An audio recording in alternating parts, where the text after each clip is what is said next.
ছোট্ট সোনামণিদের জন্য আজকের কবিতার নাম হলো দোয়েল। এটি একটি প্রচলিত কবিতা। চলো আমরা কবিতাটি এখন আবৃত্তি করি।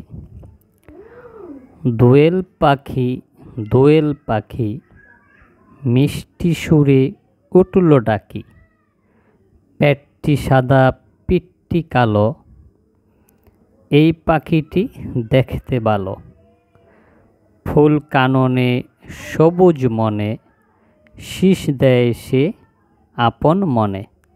আমরা আরেকবার আবৃত্তি করি।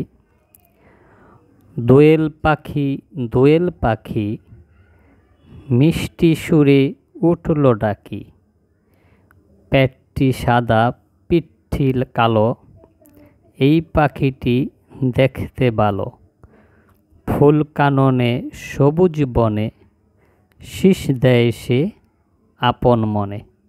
এটি হচ্ছে আমাদের জাতীয় পাখি দোয়েল। তো কবিতাটি তোমাদের কেমন লাগলো?